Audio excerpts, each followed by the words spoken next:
Muchas gracias, don Álvaro. Tengo también que unirme al agradecimiento que han hecho mis colegas que me han precedido para los organizadores y quienes me han hecho el favor de invitarme a este evento. Gracias sobre todo a ustedes que están aquí para aprender de esto. Y déjenme decirles que para mí representa algo muy especial, porque el primer país que yo conocí fuera del mío natal fue precisamente Costa Rica. Claro que les estoy hablando de una época en donde la mayor parte de ustedes no había nacido aún, les estoy hablando de hace aproximadamente 45 años, y no había tenido la oportunidad de regresar, por eso me siento muy satisfecho de estar aquí. Gracias. Antes de mencionar lo que hemos hecho en México y cómo ha venido funcionando el sistema mexicano, yo quisiera hacer una recomendación, ya que ustedes están puestos en la tesitura de construir un sistema de derecho concursal, un sistema de legislación concursal. En UNCITRAL, la Comisión de las Naciones Unidas para el Derecho Mercantil Internacional, hemos producido un documento que se llama la Guía Legislativa de la UNCITRAL para los regímenes de la insolvencia. Este documento, que lo pueden ustedes encontrar perfectamente en la página de UNCITRAL, resume todos los temas que son relevantes en una legislación de insolvencia. Aborda qué distintas soluciones se han venido dando en todo el mundo y hace unas recomendaciones específicas.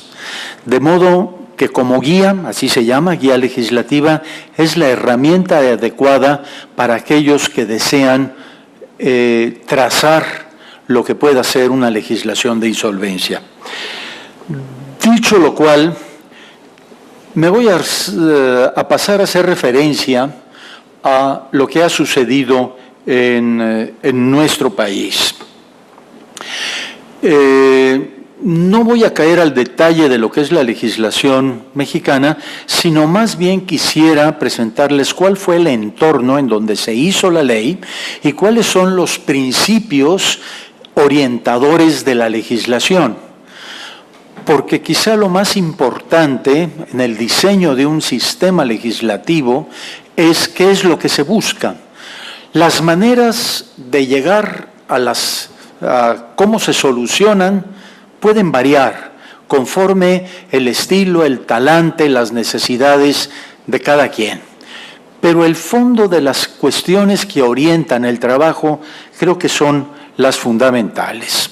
Si me dejan hacer un recorrido rápido legislativo, México inició su camino en la legislación de insolvencia con la aplicación de las ordenanzas de Bilbao, vigentes durante la colonia y los primeros años del México independiente.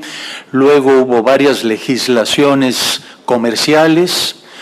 Después de los códigos de comercio que tuvieron un capítulo de quiebras, esa parte salió del Código de Comercio y se creó una ley de quiebras y suspensión de pagos, 1942, que probó su ineficiencia, como se lo mencionaré ahorita adelante, y fue necesario el redactar esta ley de concursos mercantiles. Todavía le llamamos nueva a pesar de que tiene 15 años de vida. Y ha sufrido un par de reformas en 2007 y 2014.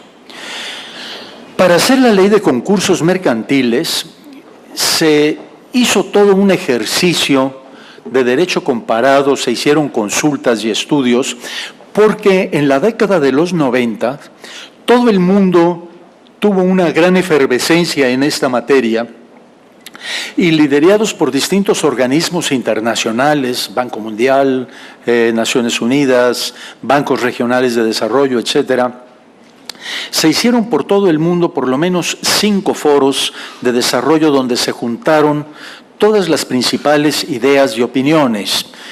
Allí yo pienso que cambió el paradigma de los sistemas de insolvencia. Y esto se ha dado pocas veces en la historia. Los sistemas de insolvencia nacieron siendo sistemas penales, punitivos. Las 12 tablas permitían desmembrar al deudor y repartir entre los acreedores los miembros del deudor que no había satisfecho. Después se destrozaba la banca, de ahí el término bancarrota, de los que quebraban. Se les decapitaba incluso. En fin, fue un proceso penal. Después se llegó al principio de que lo importante era la protección de los derechos de los acreedores. Y hemos llegado en estas 2 últimas décadas a un nuevo paradigma que es: vamos a buscar maximizar el valor de las empresas para lograr su subsistencia. Este es el enfoque y el nuevo paradigma del sistema de insolvencia. En el caso específico de México, tenemos que hablar que de la legislación de 1942 a fines de los años 90, el cambio económico y el cambio cultural había sido brutal. Y creo que esto es algo que puede decirse de México, igual que se puede decir de cualquier otro lado del mundo. De economías cerradas, protegidas, reguladas, se pasan a economías abiertas, globalizadas, a una libertad de mercados, a economías de mercados, y además añadan ustedes todo el desarrollo tecnológico que ha venido a revolucionar y cambiar las cosas. En estadísticas, en números, el panorama del México que se asomaba al siglo XXI era bien distinto del que había tenido 60 años atrás. En el entorno donde estábamos, con aquella ley de quiebras y suspensión de pagos, teníamos una serie de dificultades, y las menciono en esta lámina y en la que sigue, porque creo que son dificultades que todo mundo ha visto o ha sufrido a lo largo de la aplicación de las legislaciones de insolvencia. Se separaban 2 procedimientos, uno de suspensión de pagos, que venía siendo aproximadamente lo que podríamos llamar un concurso preventivo, y un proceso de quiebra. Y eran 2 procedimientos separados. No existían criterios objetivos de trato de los procesos. Al juez le cargábamos una gran cantidad de temas y de decisiones que no eran jurídicas. El juez es un perito en derecho, no es un perito en contabilidad, en finanzas o en administración de empresas. Pero la legislación le cargaba al juez muchas de estas responsabilidades. Después, los acreedores tenían una participación definitiva, y eso, lejos de resolver los problemas, producía lo contrario, porque en una reunión de acreedores, todos tratando de definir quién iba primero que el otro, pues me van a decir ustedes si alguien se iba a poner de acuerdo para ello. Después, el tema de los representantes o profesionales de la insolvencia, como es el caso de los síndicos, presentaba una serie de dificultades, incluso, déjenme decirlo, aunque sea doloroso admitirlo, de honestidad. Había frecuentes casos de corrupción. Había unas cuantas personas que habían hecho de este ambiente un territorio con patente de corso. El tema de la regulación de insolvencia es un tema que se puede prestar con una enorme facilidad al mal uso de recursos económicos y a la corrupción. Algo así nos había sucedido y debía de cambiarse. Además de que teníamos que cambiar un procedimiento que era enormemente engorroso, formal, muy difícil de continuar. Finalmente, ¿cuál es el propósito? Si nos sentamos a ver qué es lo que persigue un procedimiento de insolvencia, es esto. Si dejamos que los acreedores se echen encima del deudor y cobren, el primero que llega va a ganar mucho y los demás se van a quedar sin nada. Entonces no es posible dejar a los procedimientos ordinarios jurídicos de recuperación para resolver el problema. Es menester decir, aquí tenemos un problema que es universal y es necesario tomar en cuenta la totalidad de las relaciones jurídicas que tiene el concursado, el quebrado, el insolvente, y tratar de darle una solución uniforme, progresiva, atender a todos de una manera justa, utilizando, y ahí está el paradigma, la maximización del valor de la empresa. Una empresa vale porque están todos sus elementos juntos, porque está enfocada a producir algo, y no solo vale para sus acreedores o para sus propietarios, vale para toda la sociedad.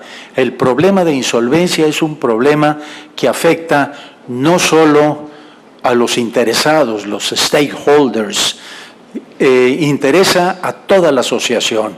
Una empresa que cierra es una empresa que cancela puestos de trabajo, es una empresa que deja de pagar impuestos, es una empresa que deja de generar Producto Interno Bruto del país. Esto es un interés colectivo. Con eso, el objetivo estaba muy claro, así lo pone la exposición de motivos de la ley mexicana. De lo que se trata es de proteger el valor social y tratar de rescatar las empresas. Y solo si esto no es posible, vamos a tener que llegar a la quiebra, a liquidar al comerciante. Y aún así, en este supuesto, vamos a tratar de hacerlo realizando de manera preferente al negocio como un conjunto, como una unidad o en partes razonables de negocio. Y solo si esto no es posible, tendremos que vender activo por activo, fierro por fierro de la empresa. Esa es la finalidad genérica. Fijamos algunos puntos básicos para hacer la legislación. Primero, no íbamos a tocar la Constitución y los derechos fundamentales que en ella se establecen. Por más de que alguien quería hacer variaciones a los conceptos de debido proceso para aplicar de una forma distinta en materia concursal o alterar los derechos de los trabajadores, etcétera, quedó muy claro de que la Constitución no la íbamos a tocar. Tampoco íbamos a tocar los derechos de los trabajadores. En México esto es un supertema. La superprioridad de los trabajadores es un tema que ojalá algún día lográramos ponerle algunas cortapisas, porque creo que nos hemos ido a todo un extremo. Pero hoy en día no es posible tocar esas conquistas laborales. Otra de las cosas era, vamos a buscar insertar a las empresas en el mercado, en la economía de mercado. Tenemos que buscar cómo los comerciantes participen en la vida económica. Otro punto es, los comerciantes han celebrado muchos actos jurídicos con terceros y es menester el que esos actos jurídicos se respeten en lo posible. Por más de que la legislación de insolvencia es una legislación de excepción, que cambia los principios quizá tradicionales del derecho civil y del derecho mercantil, de todas maneras habrá que procurar la manutención de esos derechos y obligaciones que toda una comunidad celebró con el comerciante afectado.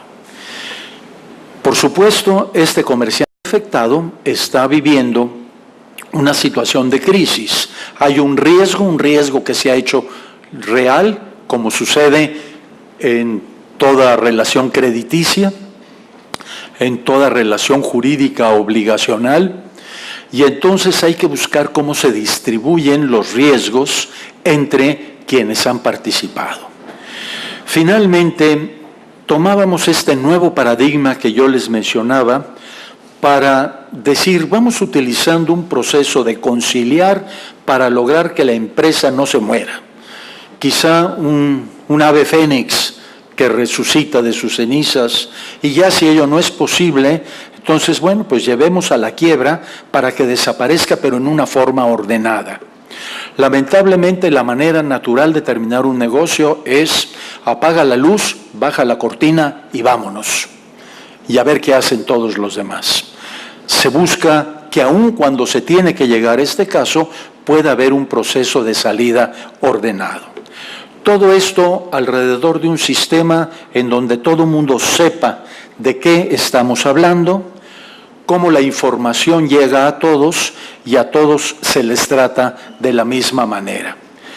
Digamos, con la ley se ha procurado, y creo que estos 15 años nos han dado la razón de que así debía de ser, una eficiencia ex ante, es decir, la sola existencia de una legislación concursal orienta el quehacer de los administradores, de los directivos de la empresa, con el objeto de no llegar a incurrir en estas situaciones de falta de liquidez o falta de cumplimiento de sus pagos. Y una eficiencia también ex post, porque cuando ha sido necesario usar el mecanismo de la ley, este se ha aplicado y ha funcionado. Les mencionaba ya cómo la idea es motivar que se logre un arreglo en forma voluntaria. Por más de que el procedimiento es un procedimiento judicial, se busca que los acuerdos puedan ser logrados interpartes. E incluso se crea todo un sistema, lo que llamamos especialistas, que en otros lados llamamos representantes de la insolvencia, profesionales de la insolvencia, síndicos, liquidadores, curadores, etcétera, como le quieran ustedes llamar. Pero es un sistema de profesionales que apoyan al comerciante afectado, apoyan al juez que conoce del asunto, apoyan a los acreedores para lograr los propósitos del sistema. Si me siguen ustedes por este flujograma, podríamos llamarle de alguna manera, les presento en forma muy sencilla cómo es el proceso concursal mexicano. Se inicia el proceso porque lo solicita el comerciante afectado o porque se lo demandan los acreedores.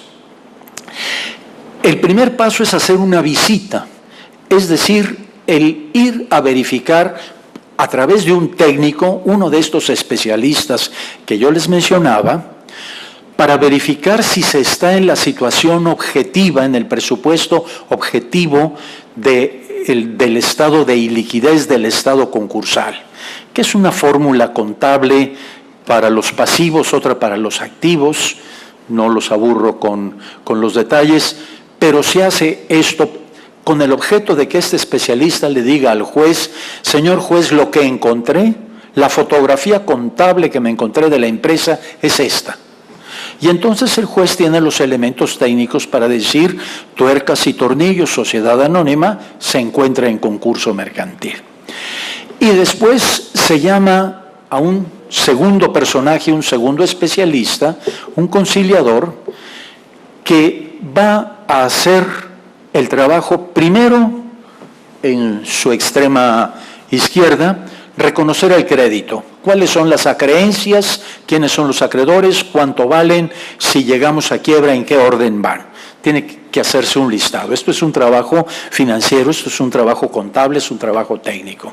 Y el mismo especialista, llamado conciliador, va a buscar sentarse con el comerciante y sus acreedores y decir: ¿qué podemos hacer para que esta empresa no se acabe? ¿Qué podemos hacer? ¿Qué quitas podemos dar? ¿Qué esperas podemos dar? ¿Qué reducción de inversión podemos dar?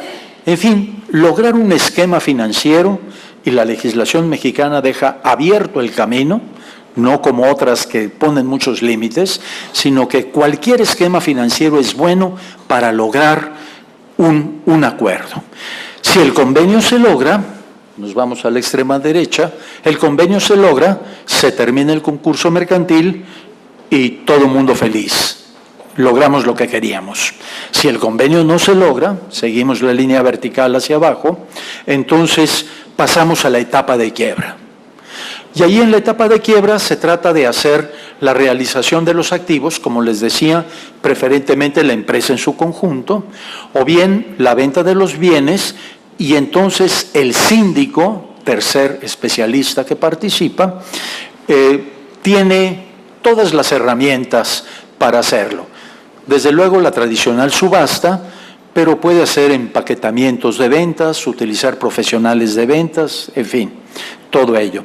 De esta manera, el procedimiento concursal está ordenado de una etapa de determinación a una etapa de conciliación y, si no es posible más, a una etapa de quiebra. En lugar de tener distintas legislaciones como en algunas otras jurisdicciones existe. Este sistema de especialistas, de representantes de la insolvencia, que son, como les había dicho, un visitador al principio, un conciliador en la parte de reestructuración y un síndico en la parte de liquidación, son profesionistas independientes, abogados, contadores, financieros, que están en sus despachos, en sus firmas, en sus estudios, y se registran, solicitan su registro a un instituto.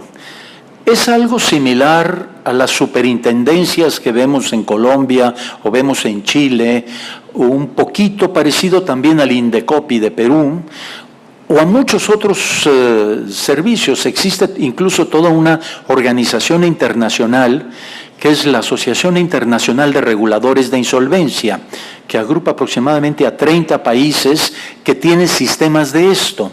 Organizaciones gubernamentales que proveen un apoyo a la regulación y al seguimiento de los procesos de insolvencia. Este Instituto Federal de Especialistas de Concursos Mercantiles forma parte del Poder Judicial. Aquí tienen un cuadro en donde están los tres típicos poderes, legislativo, ejecutivo y judicial. En el judicial existe en México una Suprema Corte de Justicia como tribunal constitucional, no como tribunal de casación. Un Consejo de la Judicatura que administra todo el procedimiento judicial, y es aquí donde este instituto está colocado. La idea es que si el procedimiento concursal es una manera de proveer justicia, por eso debe de formar parte del Poder Judicial. Este instituto tiene fundamentalmente tres facultades. Una, la de manejar todo este sistema de especialistas a quienes recluta, asesora, instruye, los asigna en forma aleatoria, mediante un sorteo, a los procedimientos que van surgiendo, los supervisa durante su actuación, determina sus honorarios y su retribución, e incluso puede aplicar sanciones.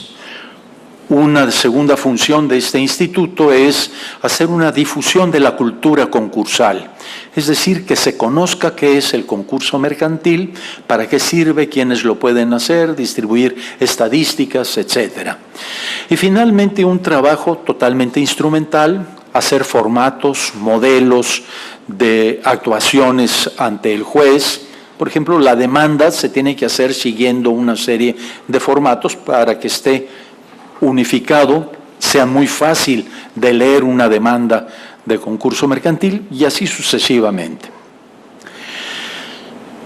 Esta ley recibió dos reformas. El resumen de estas reformas es que aprovechó experiencias habidas, especialmente dos casos muy importantes que cambiaron la orientación del sistema concursal mexicano.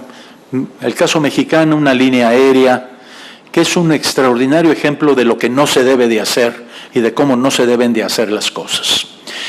Y el caso Vitro, que funcionó muy bien, pero que produjo un enorme malestar en muchas